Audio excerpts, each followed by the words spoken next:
Okay. Let the roll reflect that all the council members are present and a quorum has been established. Tonight, we have with us Stacy from tennis. Welcome. She's going to give a little update on the youth recycling program. Yeah, good evening. So our second quarter youth green team was the Hastings all-night grad party. I have Jody and Michelle here to accept the proceeds. They did a great job collecting a total of a little over 30 tons, so 30.61 tons. They'll be receiving $459.15 towards their group. There you go. There you go. Yeah, Mary. Sure, welcome, girls. Hi. Yeah.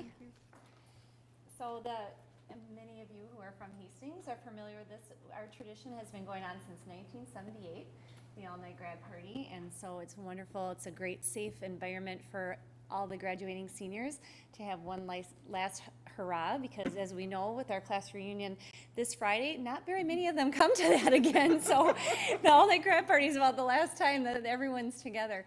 And so we are 100% volunteers of parents in the community and 100% fundraised also from donations around the community. Things like this with tennis, and sometimes the restaurants will help with fundraising. And we use all that money for buying the prizes that the kids will have a chance to earn money, buying prizes with that. We have a hypnotist every year. This year we had dueling piano, and we also have like ear tattoo and all that. So we support it with that. And the kids it's very reasonably priced. They can get tickets for as low as $50 if they do it before January for themselves to get in. And it's food. We give them lots of food too. So offer scholarships too. Yeah, and we do have scholarships for anyone who needs to. We want everyone to be there, so it's a lot of fun. So What is about the percentage of kids that do come now? it's still probably about, what do you think, 80? We say 8, yeah. Yeah. It varies. Some years it's 90. It all depends on the class size Sure. too. Obviously, we go up and down, but probably 80. Yeah, and that's including you have your, college and school. There's different people that don't attend actually the high school, and they're all included in that number as well. Oh, sure. So invert Great. kids and stuff, Yeah. we lose a little bit, but we try to get them back for the party. Yeah, and this year it was amazing how our numbers were lower, and we're like, oh my gosh, I can't believe how low it is. And then unfortunately that tragedy that happened with the suicide brought tons of kids, like all of They them all came, who were not signed up decided to sign up. It's like the kids wanted to bond together, and it is, I'm going to choke up, but it is something neat because it is something for everyone to support each other and celebrate together. So I have a granddaughter who is graduating this year, or 2020, I guess, yeah. Julia Herber. Yeah. And I can't believe that, how fast time goes, but thank you for your efforts and your volunteering. It's a very, very nice thing to do. It's a good, safe thing to do too for the kids. Yeah, adults. They're gonna be adults. They won't be kids anymore. yes, they are. Thanks. Thank you. Thanks, girls. Thank Thanks, you. Stacy. Okay, council members, are there any corrections to the minutes of the workshops and the council meetings from July 15th and the 27th? Seeing none, they are approved. All those in favor? No, aye. Opposed? Minutes have been approved. Comments from the audience. Is there anyone in the audience who would like to make a comment on anything other than the agenda or the consent agenda? Any comments? Okay. Council, are there any other council items to be considered? Okay. Consent agenda. Council, I will accept a motion to approve the consent agenda. Councilmember Fulch? Okay. Councilmember Brock, second. All those in favor? Aye. Opposed? Motion prevails. Okay. Tonight with us, we have a resolution to deny a special use permit for Jupiter Peak Lodging. John, welcome to the meeting. Thank you, Madam Mayor and City Council members. Before you tonight is a request for a special use permit to allow for first-floor residential housing within the C3 district. As the mayor noted, our Planning Commission reviewed this item on July 22nd and recommended denial of the item. I'll provide a little bit of background of the request and a little bit of information on the Planning Commission's recommendation on this as well. Within the C3 district, we have an allowance that commercial is on the first floor. You can have residential on the second floor. There's also a special use permit requirement, or possibility, I should say, that you can have residential on the first floor, provided a couple of things come into play. Number one, it's going to be accessory to a commercial use. It's less than 50% of the first floor level and is located in the rear of the building. And so those are the criteria that we use in making a determination here. And so the application was made by Jupiter Peak Lodging for the 213 Sibley Street address, which is commonly known as the Riviera Theater, excuse me. And this is what it looks like from the outside here. It's an interesting building from the standpoint that it has a mixture of uses without separate entrances. As you come in the main entrance here, you've got a stairway going up to purely residential units. On the first floor, you have primarily commercial units, although we do have one residential unit in the rear of the building. That orange door at the very back here represents a residential unit that was approved by a similar process in 2016. So this was the 2016 unit. Looking back and reviewing that one, I think the rationale that we had in approving that one is it's certainly in the rear of the building here. And although it did not have a outside entrance directly to the outdoor, it did have a door directly across the hallway. And I've got some other pictures that kind of show the separation of this a little bit better. The proposal that is being brought forward today is for this unit here, number 108. So you can see the unit back here is the one that was approved in 2016.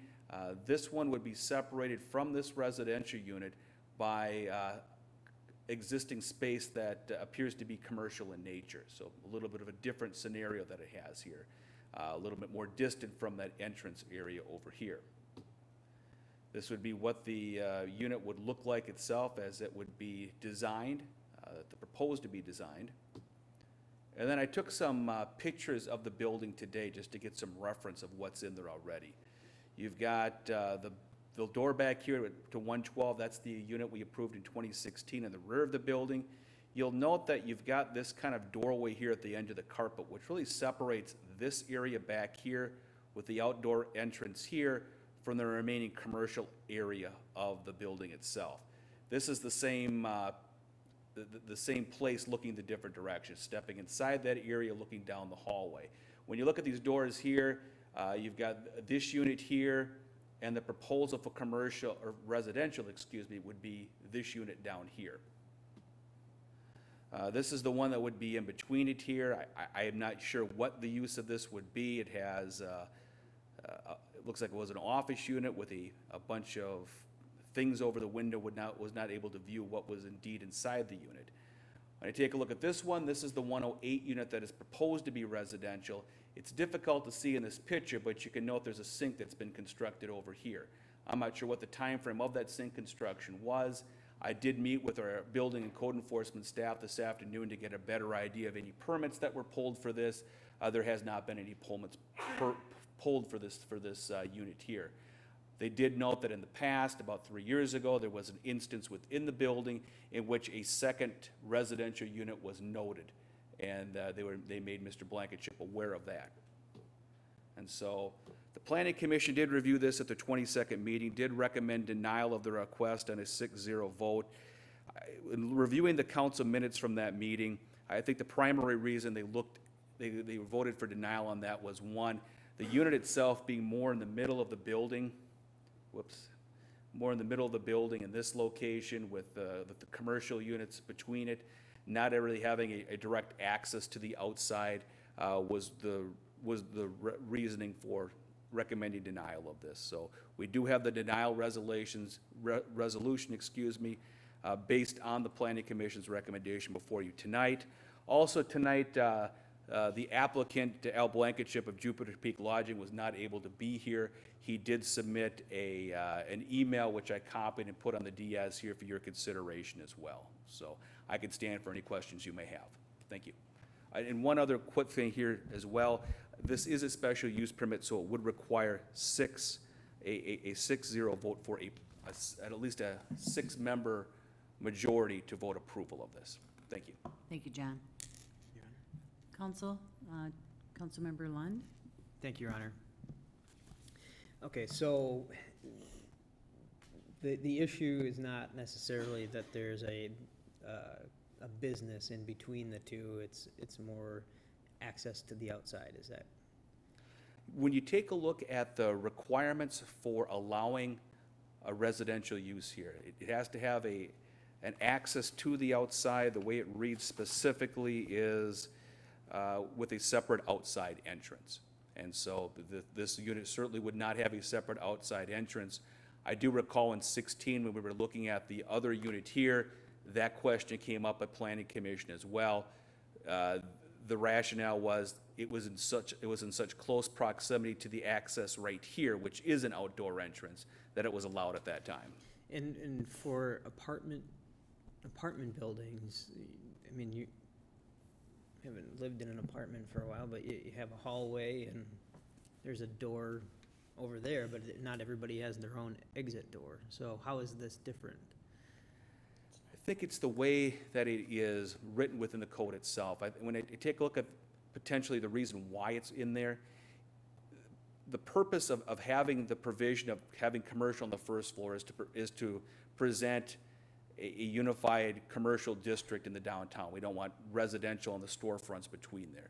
So we have a provision in there that if it's in the rear of the building, has a separate access to that portion of the building that is clearly accessory, that we would allow it in those circumstances. Yeah, I'm still not sure the exit issue. You know, I mean, if he built that secondary door forward further, would that resolve the issue, or I'm just curious what the rationale is if the first one got accepted and now this one doesn't. I feel like it seems arbitrary, the decision, then if we're allowing one time to happen and then now we've already set that precedence and going back on that now. Yeah, I think the proximity, and I understand your point, council member. I think because this unit here had a doorway closest to that outdoor exit, that was the rationale. As you can see from this doorway here, this area is sort of a separate area of the building from the office area here. It has this door that closes over here, so that it was seen as this being a separate area of the building as opposed to what you see here, which is more of the office area.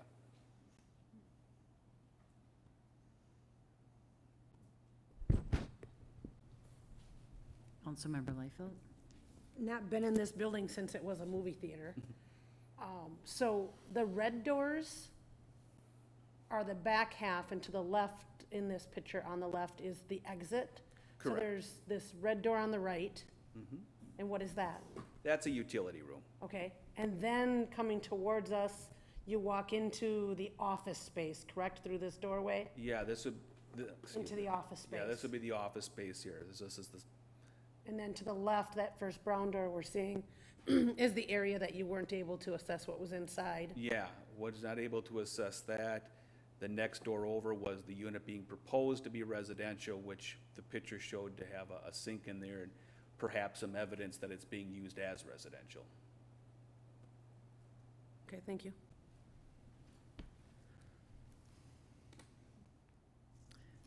Councilmember Vaughn? Thank you, Your Honor.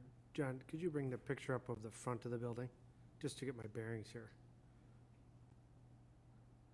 Right, okay, so we got, if I was to orient it, I go through those doors there at the front, and then your next slide,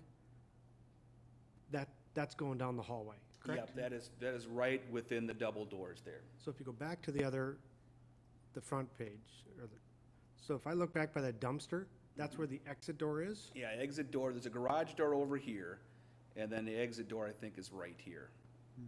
Which, going back to when we approved that special use permit, that was the rear of the building. That was the reason we had to have a special use permit, because that was the rear of the building. If I'm reading this drawing correct, we're starting to inch our way up into the front half of the building, is how I'm reading it, because if you look down that hallway, keep an orientation right, that, it's on the right-hand side going down there, and you can see the carpet stops. It looks like, I mean, those are commercial offices is how I read that. I'm thinking when you hit that last part there where it's concrete is where we approved the special use permit. So I just wanted to clarify that. That's how I read the building. That's my interpretation. Okay, thank you. Your Honor. Councilmember Fulch.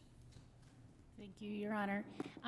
John, when you were on that first picture of looking into the office space, there was a stairwell, and the stairwell went upstairs. Is there also office space then up on the second floor of that building then? Yeah, Councilmember, I believe everything on the second floor is residential units. I believe there's 8 of them. Residential, okay. And then is this just a fire door that we're seeing in this picture here then? So like in case of a fire, it automatically closes, or is that actually like closed in the evening? If Yeah, business hours go to 5 o'clock or something like that? I'm not sure what the nature of this door here is, just my judgment of it. It doesn't appear to be a fire door at all, and I don't think it has mechanisms for automatic closure. So I'm not sure how often it is closed.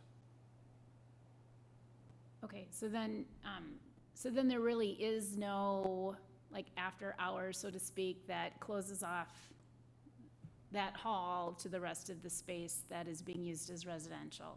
Correct, yeah, and that's been the nature of the building for most of its history, being used this way. It's, you know, you got the strange situation where you come in the front of the building here, and it is, once you go through the main doors, it's completely open to access all the building, the residential units on the second floor as well as the commercial units on the first floor. There's no security mechanism between both of those type of uses, so it's a little bit strange there. Interesting. Okay, thank you, Jen. Councilmember Layfeld. Just a point of reference, if you go to the end, on one of the 100-degree days, I gave a stranger a ride who was walking up by the McDonald's area, and he lives here. And when I took him to his residence, he had me go into the alley and drop him off at that back door that we were referencing. So the tenants are going in that back door. I don't know a lot about rentals, and I know Mr. Blankenship makes the argument that, I quote, I have not had any commercial tenants back there for a long time because, well, frankly, they all want storefront, and it's far back in the building. I don't see anything that keeps these tenants out of this space. So as a business owner, I would possibly be concerned at the fact that there is no separation to keep tenants that are upstairs from wandering into this space. Granted, they've got locks on their doors, but that could be a concern. Going forward, since we do have this C3 ordinance in place, could that entire building be made into apartments? Under the code right now, it would not be able to, because the first floor, there needs to be some sort of commercial aspect of the building on the first floor, at least for 50% of the front of it. So under the existing code, it would not be able to. Okay. Thank you, John. Councilmember Lund. Thank you, Your Honor. John, do you have the language in the code that specifies the rear of the building? I'm curious about what Councilmember Vaughn brought up is it's not, you know, we're inching closer to the front. Well, I guess what's the rear? You know, are we the back 50 or what, you know, what's the? Yeah, what constitutes the rear of the building, council member? The way the language specifically reads, it states residential dwellings on the first floor level are allowed by a special use permit, provided the dwelling is accessory to a commercial use, so that's one point. Less than 50% of the first floor level area second point. And the third point is located in the rear of the building with a separate outside entrance. So those three items must be found in order for a special use permit to be granted on the property. And I think the one that we had the most hang-up on with this one was the last one, that the build has a separate entrance to the outside for the unit. And in this one, the unit being in the middle of the hallway, it was more distant from that. It clearly did not have that. Okay, thank you. I don't know, maybe we put ourselves in a bad spot by allowing it the first time. I would hate to make a decision on this based on where the carpet ends or where some superficial door is, you know, right? I mean, if it was all carpeted and there wasn't that door, we might need, that wouldn't be a discussion point, right? So are we then saying, Mr. Blankenship, not this time, but, you know, if you carpet this area, we're good to go? You know, that's what I'm wondering about. I don't know. What's the definition of separate exit? We're saying this one was close enough to count. Well, what's close enough? What is the rear of the building? We don't have real specific definitions, so I think that's a little bit, you know, challenging. I can understand where there's confusion on the property owner's part. Councilmember Layfield. Clarification, John, the right-hand side, do those units have windows? Are they not abutted up against the building next to them? Yeah, it's a good question there. From looking at that, I would say the back third of the building is open to the east. It's not completely abutting the adjoining building, because it's a little bit longer than the one that is next to it there. So this particular unit, Yeah, the particular unit at 108, that is a good question. Based upon my view of the building today, I don't know if I can say that. It's certainly from a building from a occupancy standpoint, I believe they would need to have a window in the very least to the outside for another that's my egress question. point there. Yeah, because that brings up Councilmember Lund's concern about proximity to the exit. If there's not a mirror in there, or a window of a specific size, Yeah. I mean, wouldn't we treat it just like a basement in order for it to be? Right, in order for it to be a legal basement or a legal bedroom, it needs an egress. I would want to know more information, I think, at this point regarding what's there for windows.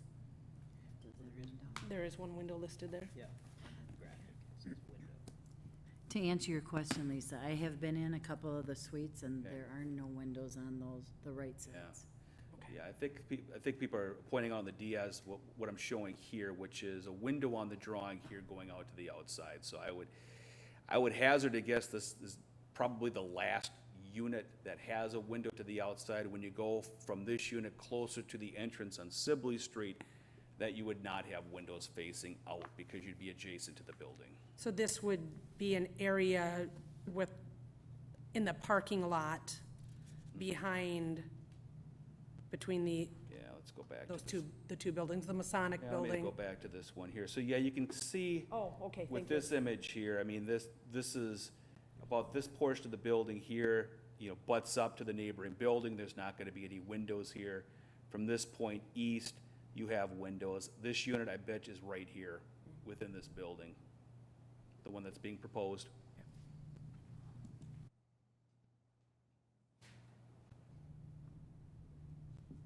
Done. Councilmember Layfield? Thank you. Councilmember Bosanic? Thank you, Your Honor. I think we need to go back and understand what the reason for the ordinance is. We wanted to not have apartments on the first floor anywhere in the downtown area. Over the years since I've been on the council, we have had requests for first floor apartments. And you know, what the other purpose of the ordinance was to encourage business on the first floor as well. So, please keep that in mind. Just a little sidebar, did we have to make any special accommodations for art space to have their apartments on the first floor? Council member, that's a different zoning district they have Okay. over there. Okay, enough on that. Second thing is that I am concerned about the email, which states that, Black Dirt Theater has been, long been trying to get me to provide a studio-type space for them to attract actors and directors on a temporary basis to help with various productions. I don't like the idea of temporary residence. Do we have an ordinance that says any apartments, first or second floor, cannot be short-term apartments, short-term rentals? Sure. Council member, I'm not aware of any provisions we have that limit the amount of time an apartment can be rented. We have provisions we have provisions under our rental license ordinance that set the terms for the condition of a rental unit. They're subject to inspection every couple of years, but as far as the duration of a renter within the unit, I'm not aware of any provisions or restrictions we have. Dan, we don't have anything like that, because with all my experience downtown, I've had, commercial property owners say it's got to be a long-term lease or rental. Councilmember, I'm not aware of anything that requires that for what I'll call residential housing. Obviously, if it would become a situation where it's a motel or a hotel use where there's that transient occupancy, I think then that would be not allowed in this district. But I'm not aware of anything that requires a specific duration of a lease under our rental code or rental properties. Okay. Nevertheless, I can't second guess for the owner in Black Dirt.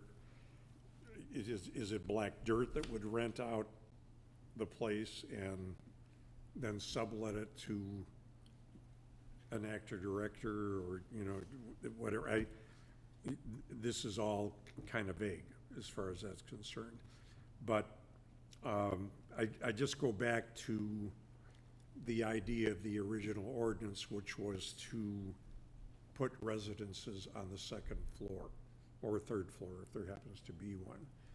And so I would support the denial. Thank you. Thank you, Councilmember. Councilmember Brox?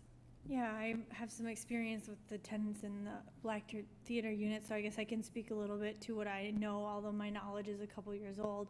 But the idea behind the apartment, and I agree, from this email, it's unclear whether that's the purpose for which this unit is going to be used. It was a little bit vague, and I don't know whether it's intentionally vague or it's unintentionally vague. So let me say that first.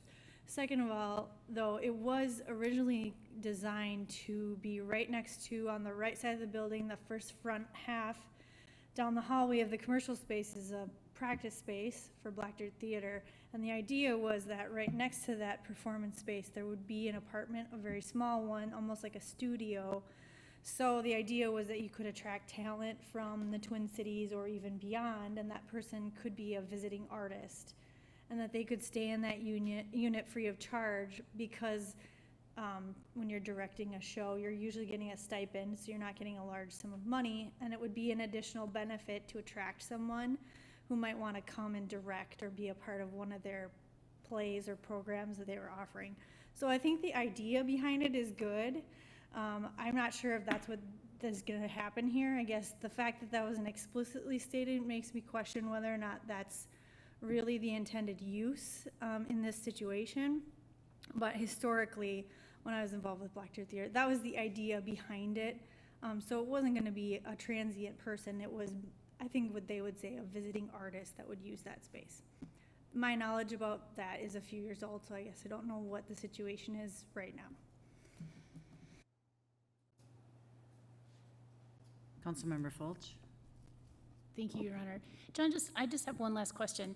You had said one of the stipulations with the ordinance was that not less than 50% of the area had to be commercial office space. So if this did get converted to be a studio apartment, we would still have 50% of the first floor would still be commercial space then?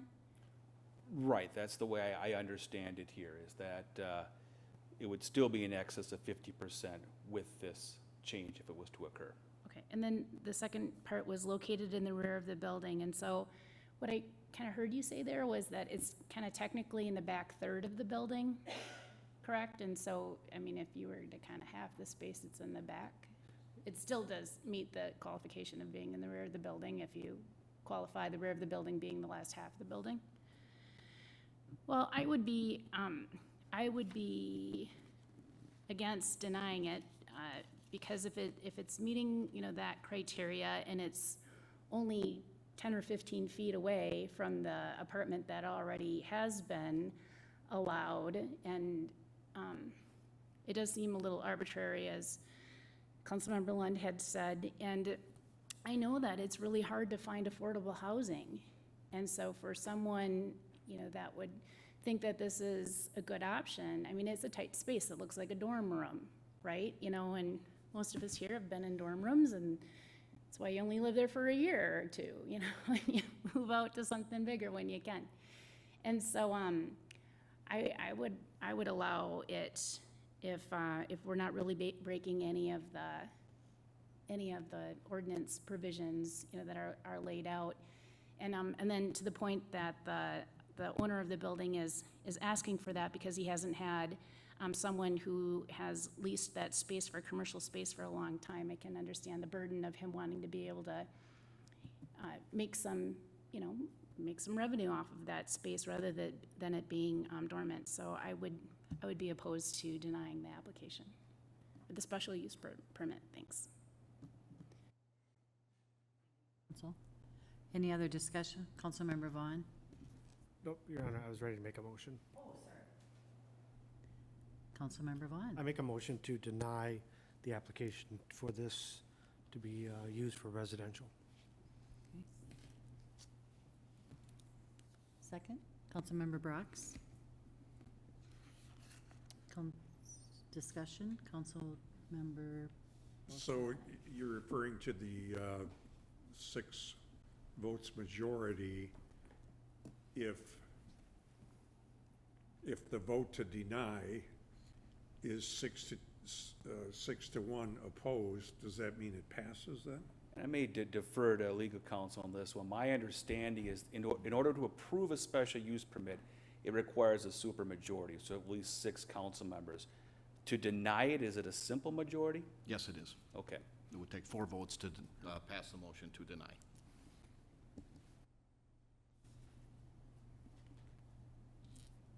Councilmember Vaughn? Thank you, Your Honor. Being that we're still in discussion, I just want to educate why I chose to deny this. I put a high value on what Councilmember Balsonic said about a commercial 3 district. We will open up a can of worms. The reason we approved 2016, that was in, we can call rear, we can call back. That was in the back of that building. To me, that's the rear of the building. When are we're going to get a tape measure out. What if part of the apartment's in the rear? Are we going to give some grace period? I'm holding really hard to say that first one was approved because it was the back of the building with that exit. We need to protect C3 if you ask me. I think the rest of the business owners down there want us to protect that because that's the purpose of why we have this ordinance, is to provide a commercial district that commercial, attracts people to come there. We have options for residential. They're upstairs, they're in a zoning district right by an art space. So we have options for residents to do that. That's the reason I'm denying this, my proposal. Thank you. Thank you. Any other discussion? Councilmember Brox? I agree with Councilmember Vaughn, and I also would say that, I do want a property owner to be able to fully utilize the properties that they have. Also, but in this case, you're saying the reason, we don't know the reasons why the commercial space can't be filled, and really that's not on our council's shoulders to figure out what that issue is. But I would say our task is to follow the ordinances and the zoning code that's been set up. And I feel that if we don't, it would be unfair to other business owners. And I think also we are giving special or favorable treatment to one business owner over another, and we could get additional requests. So I guess my feeling is that if the property owner is wondering why his commercial space isn't filled and needs to convert some of it to residential, maybe there should be additional work to figure out, you know, how that space could be utilized better, either by doing a study or looking at the condition of the building or a variety of other factors that could be affecting the use that may or may not have to do with using it as a residential space. Thank you. Councilmember Lund? Thank you, Your Honor. I agree with Councilmember Brox, but I do think that, I mean, what I don't like is that it's not clear-cut definition of things, right? So, rear could mean the back 50%. And what I don't want to do is start saying, well, it was kind of close to the back door, and this one's not, and then we're not making fully informed decisions. We're just kind of best guess of what makes sense. And so I guess regardless of how this plays out, maybe the commission needs to look at this code and put a little bit more definition to rear, so that we don't, so that if truly it is the back, you know, abuts the back of the building, that's the definition. It shares the rear wall or something like that, so that we don't have to deal with that. I mean, it's a good opportunity to look at wording to make it more clear, so that decisions are a lot easier to make. Councilmember Liefeld? Thank you, Your Honor. On a final note, as usual, you all make such excellent points and observations. As presented to us, I would have to agree to deny this. I would think, however, though, that Mr. Blankenship's response in here, that if needed, the downstairs hall can be segregated off from the front and back of the building to further divide the usage, which is kind of what I feel that doorway is doing to that other apartment.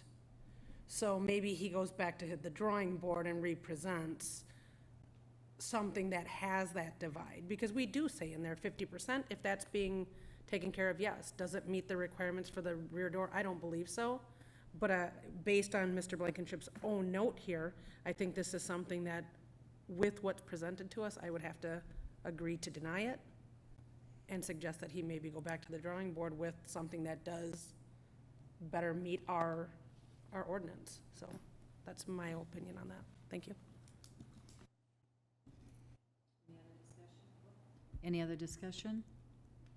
So Councilmember Vaughn has a motion on the table and seconded by Lori. All those in favor? Aye. Aye. Opposed?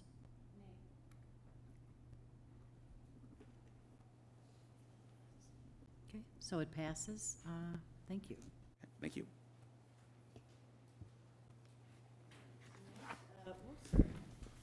Tonight, we will listen to Julie about our very exciting news about our new city administrator. All right, thank you, Mayor and council members. Tonight, you're asked to approve the administrator employment agreement with Dan Wojteka and appoint him as the next city administrator for Hastings. So back in 2018, Melanie Mescalee resigned effective January 4th of this year. At that time, the administrative committee of the council members Brox, Fulch, and Lund took the lead on the recruitment process, had a number of meetings. They recommended appointment of an interim city administrator, reviewed requests for proposals for search firms, and recommended a search firm. And then in late April, the city retained the Mercer Group and Jim Miller, to lead a search along with the administrative committee of the council. Members of this committee were then appointed to an ad hoc committee who interviewed 6 semi-finalist candidates and made recommendations to the full council. 4 candidates were identified as finalists, and 2 later removed themselves from the hiring process. And as you recall, interviews were held with the remaining 2 finalists on Saturday, July 27th, and Dan Wojteka was unanimously selected as the preferred candidate. Over this past week, Attorney Flegel and myself had negotiated an agreement with Dan, and he is prepared to sign that upon action tonight. And upon your approval, he will begin on October 7th. So on behalf of Jim Miller, myself, I want to thank the Councilmember Brox as Chair of the Admin Committee, and then Councilmembers Fulton, Lund for your leadership throughout this whole process. So I can stand for any questions. Thank you, Julie. Councilmember Brox? I won't say very much.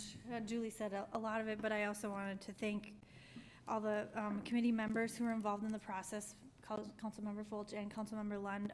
We started out at the beginning of the year saying that we weren't going to rush through the process. It ended up being a long process, but it was a deliberate one, and we took all the steps that we said that we were going to take and followed the timeline pretty much that we set out. So I feel like we are recommending a great candidate, somebody who is going to be work very hard on behalf of the city of Hastings, and a lot of us had the chance to meet him, and we're really looking forward to him starting with the city in October. And I just want to say congratulations to everybody who was involved in the process, who got involved in the meetings, came to the public open house, or submitted their feedback to us throughout the process. We're really grateful for that, and we're very excited about the next chapter of our city with Dan in leadership of our city staff. Councilmember Brox. I will need a motion to accept. Oh, that was quick. Councilmember Lund. Councilmember Liefeld. All those in favor? Aye. Opposed? Motion prevails.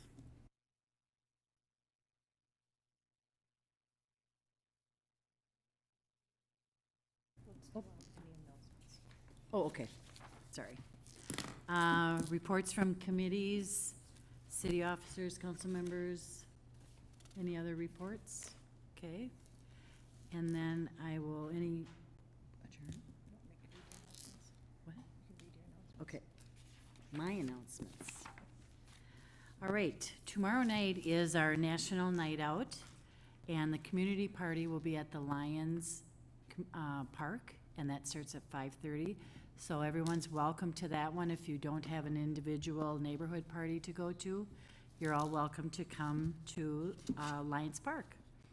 City Council will hold a workshop on Monday, August 12th at 5:30 p.m. to discuss the 2020 budget. Planning Commission will meet on Monday, August 12th at 7 p.m. Parks and Rec Commission will meet on Tuesday, August 13th at 7 p.m. City Council will also hold a budget workshop on Monday, August 19th at 5:30, and our next council meeting is on Monday, August 19th. Any other announcements? Councilmember You're Balsani? flipping ahead in my calendar. I'll be attending a Dakota County, or Dakota Communications Center Board of Directors meeting, 8 a.m. on Thursday the 15th. That's our 911 Board of Directors. And then just a quick question. On the 19th, the workshop is at 5:30. I had 5 p.m. Okay. Are we 5 p.m. or 5:30 on the 9th? It is 5 p.m. 5 p.m. on the 19th. Okay, okay. Councilmember Vaughn, did you have something? No? Okay. Any other announcements? Okay. Then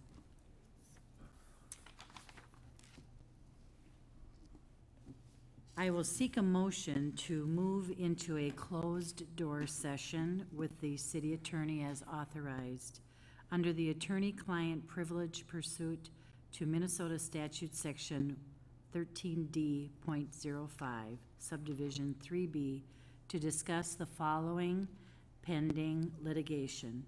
Robert S. Kleiss versus City of Hastings, a Minnesota municipal corporation venued in Dakota County District Court.